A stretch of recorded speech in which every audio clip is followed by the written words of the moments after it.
Y hoy con el profesor don Ramón Tamames, catedrático de Estructura Económica y académico de la Real Academia de Ciencias Morales y Políticas. ¿Qué tal, profesor? Buenos días.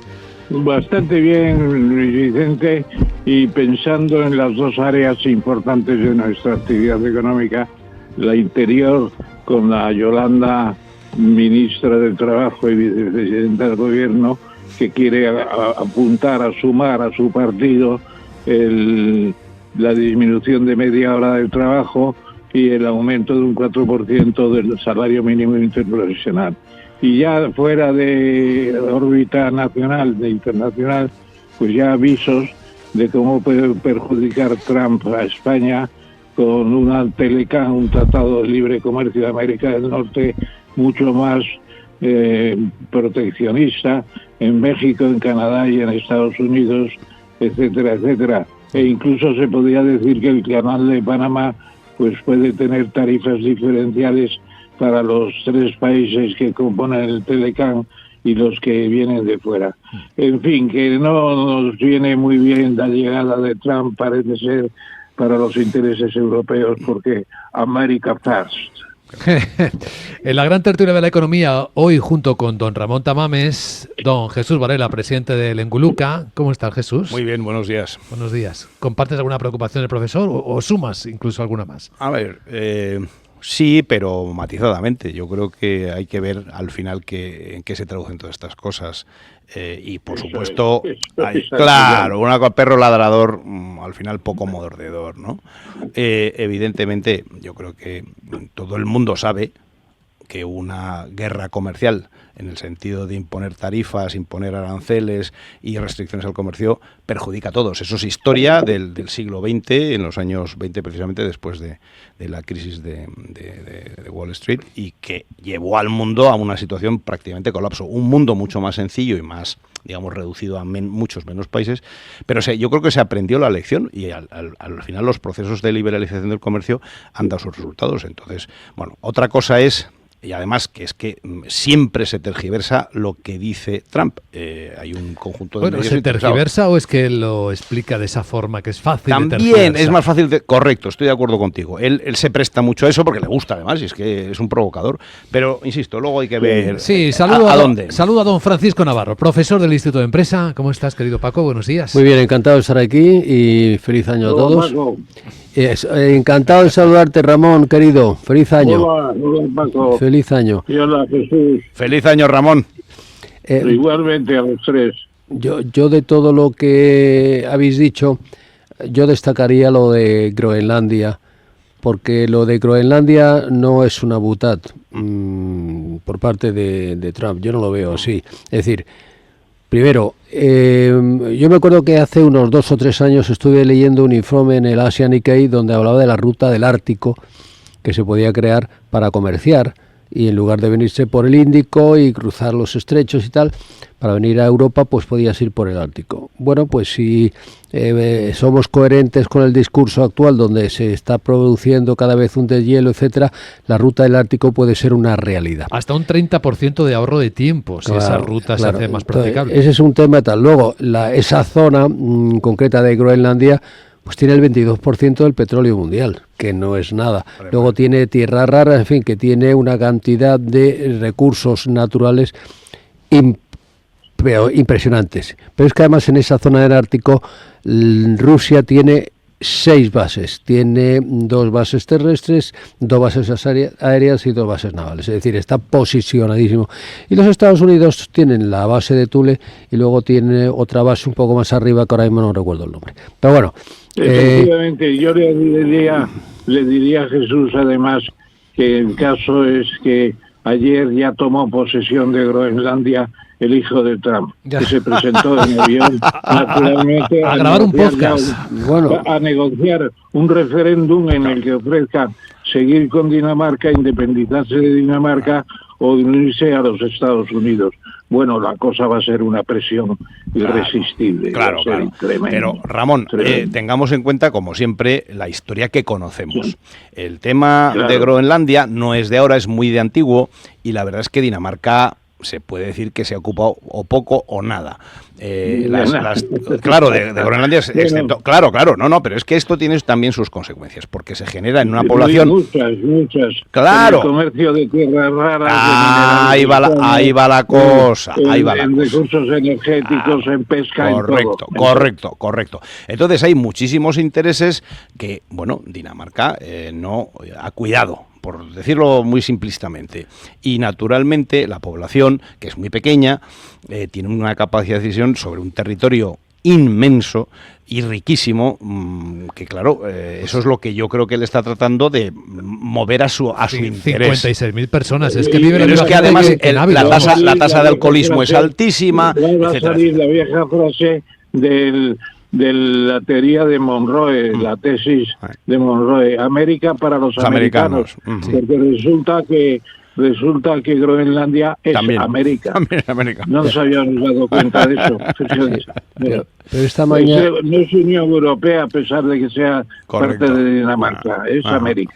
Bueno, pero esta mañana la Unión Europea, digamos la parte del Servicio Exterior Europeo, hablaba sobre la soberanía europea y tal. Y ahora yo planteo crudamente, ¿a mí qué me interesa más? ¿Pertenecer a los Estados Unidos o pertenecer a Europa? Si Europa es un desastre, absoluto.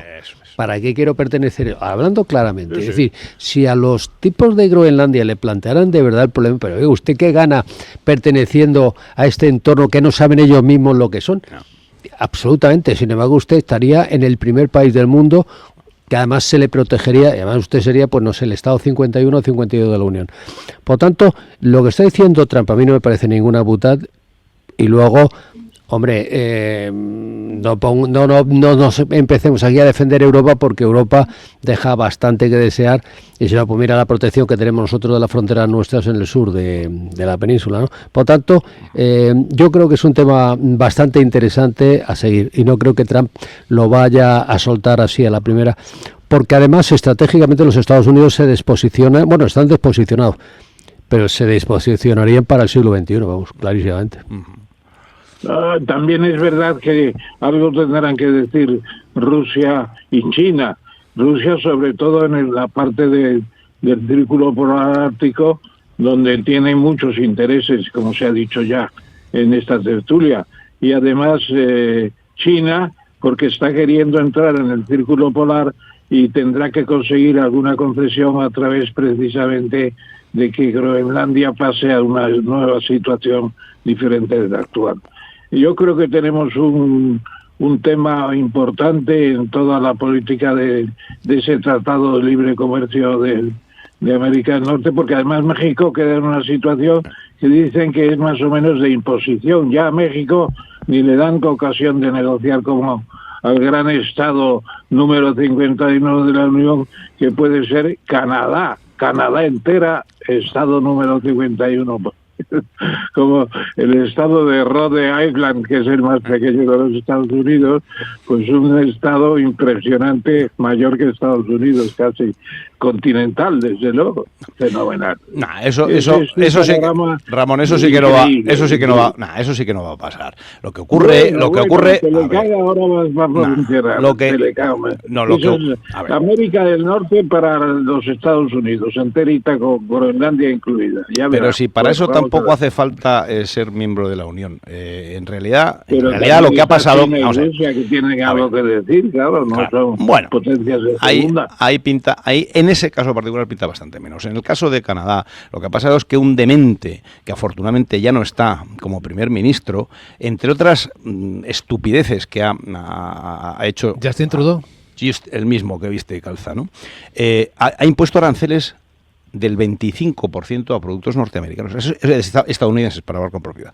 O sea, es una imbecilidad de tal calibre que, claro, lo que está diciendo Trump es, oiga, si me imponen ustedes aranceles, pues a lo mejor se los tengo que imponer yo a usted también. Que no tiene ningún sentido, porque precisamente lo que estamos hablando es de un tratado de libre comercio.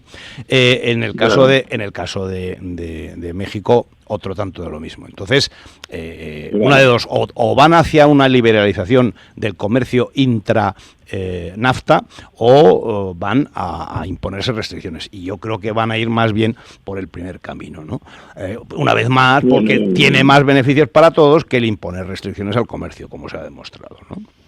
Yo coincido con vosotros, es decir, yo no creo que los Estados Unidos vayan a incorporar a Canadá. En principio no van a querer. En principio nos parece, lo de Justin Trudeau coincido con lo que estás diciendo tú, era el representante del wokismo mundial. El wokismo estúpido, además. Pero por excelencia. Pero no nos olvidemos que hace 2 años, cuando hubo la huelga del transporte, es que les tomó las cuentas corrientes de los tipos, de los camioneros, o sea, les amenazó con eso y además lo hizo. Es decir, que era un pájaro de mucho cuidado, pero eso sería otra cuestión. Yo insisto, aquí de los problemas gordos que tenemos encima de la mesa en estos momentos es Groenlandia. ¿Cómo puede reaccionar o cómo puede negociar Trump? Pues Trump puede llegar también a acuerdos con Putin, que está también deseando resolver el tema ucraniano, porque el tema ucraniano es una patata caliente que tienen ahí los tipos, ¿no?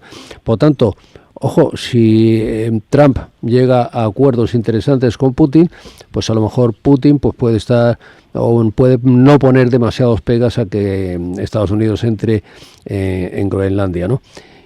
Y yo lo veo un tema realmente muy interesante. Daos cuenta que Trump en estos últimos días lo que no habla para nada es de Ucrania, para nada, absolutamente nada, lo tiene ahí.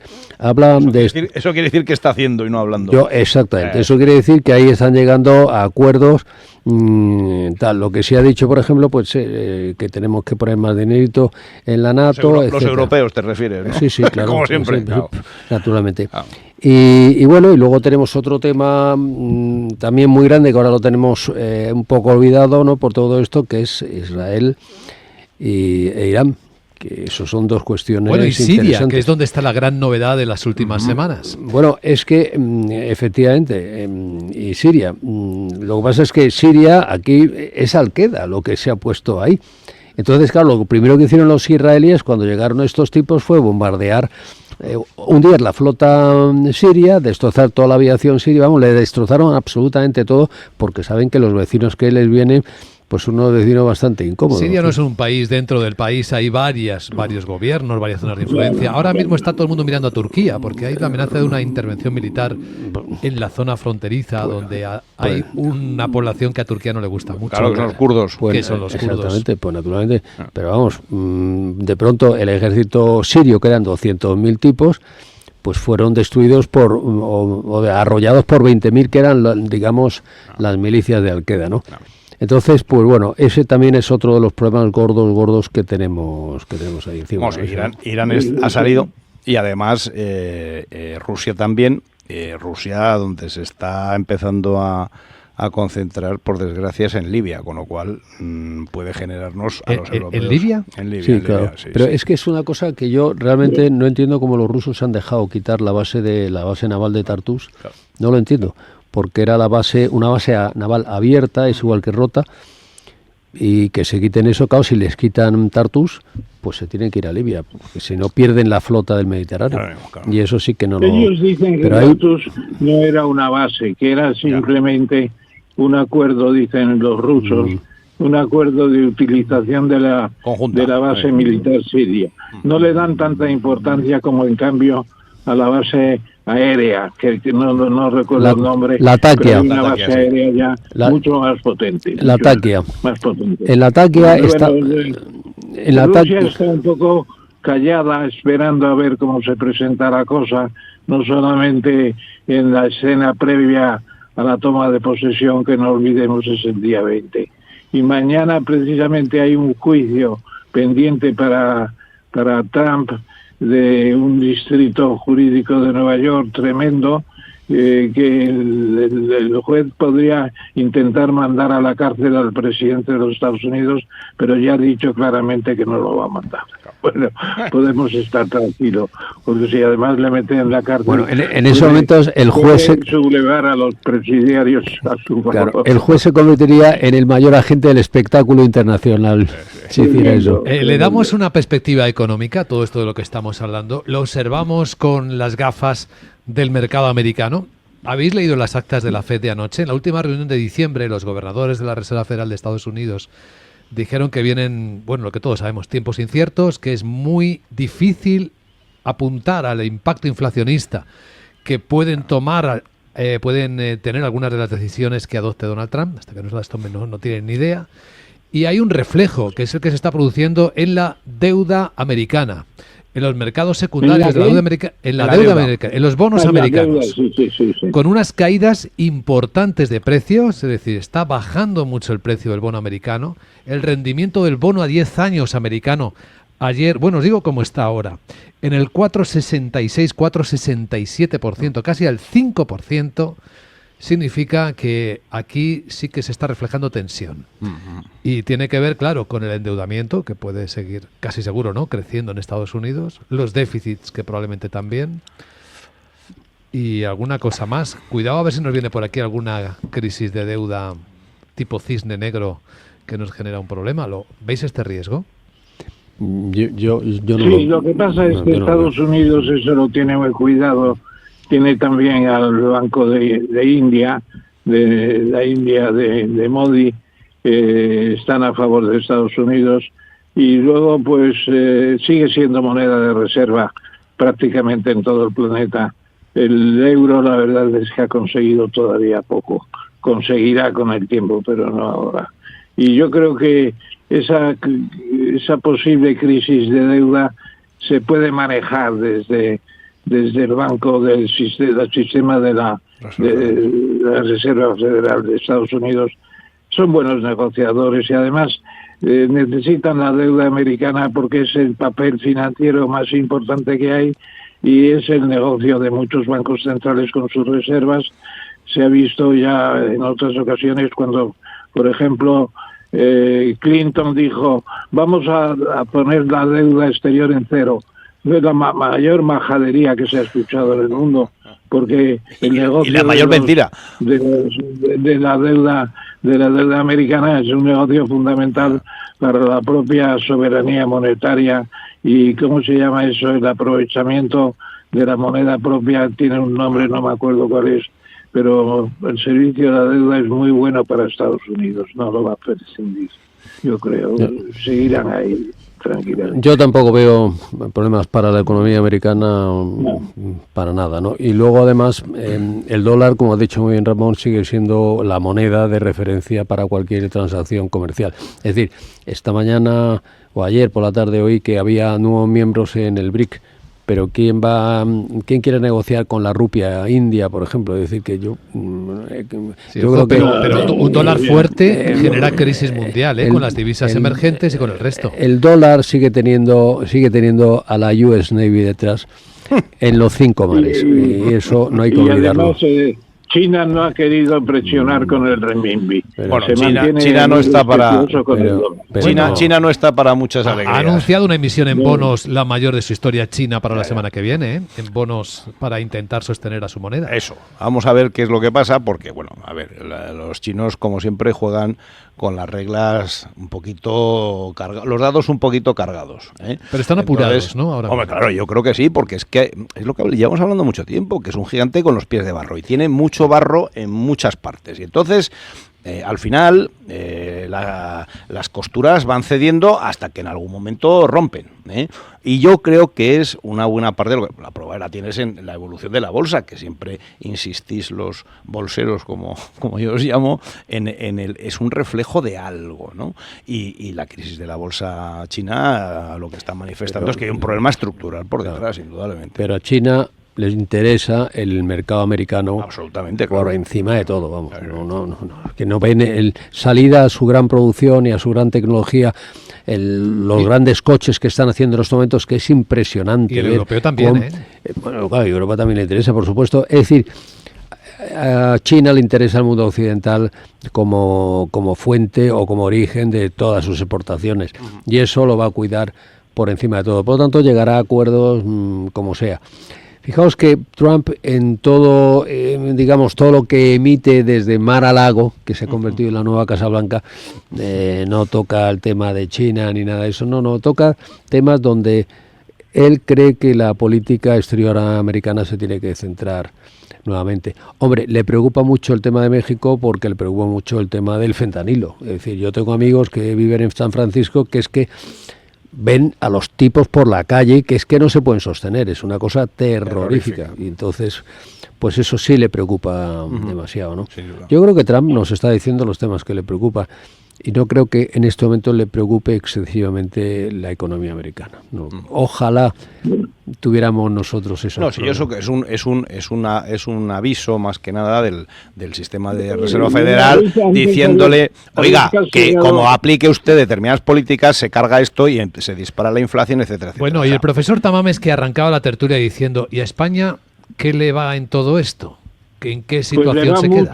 Le va mucho porque son grandes mercados para España. Estados Unidos no es el principal mercado, no sé si recuerdo las cifras, pero son impresionantes, y además de productos de mucho valor añadido. No exportamos minerales a Estados Unidos ni exportamos materias primas, productos terminados, es muy importante. Y luego México es un mercado en crecimiento muy rápido también, que España está todavía un poco más flojo, pero está el negocio bancario español en México, es impresionante, claro. Y luego también, qué sé yo, pues hasta en Groenlandia nos toca aparte. El Tratado de Tordesillas de 1494, que divide el mundo en un uso español, un hemisferio español y un hemisferio portugués, lo podríamos reivindicar para quedarnos con la mitad de Groenlandia. Tenemos derecho. Sí, sería mejor. Dentro de Capital Radio formamos un grupo de trabajo y nos traemos para acá un trozo de Groenlandia. Mejor, profesor Dólar, reivindicar el origen español del dólar americano, ¿no? Eso nos toca algo. Todo es originariamente español y portugués, sí, señor. Sí. Y portugués un poco de Rondón por las islas de Cabo Verde, que nos prolongaron. El Papa metió la baza ahí porque los portugueses se llevaban muy bien con el Vaticano también. Bueno, con el Vaticano de entonces, que no era Vaticano, claro. Esto de las islas es importante, porque hemos empezado hablando de Groenlandia. En el mismo pack, Dinamarca, por si acaso, poniéndose la venda antes de la herida, ha citado que las Feroe también son islas suyas. Y es que, claro, hay muchos países de Europa que tienen un montón de islas en lugares estratégicos del Atlántico. Bueno, claro, nosotros lo perdimos todo en el Tratado de Utrecht, las bases que teníamos en los mares del norte. Era un negocio de los vascos impresionante, la caza de ballena para el aceite y el bacalao para comerlo.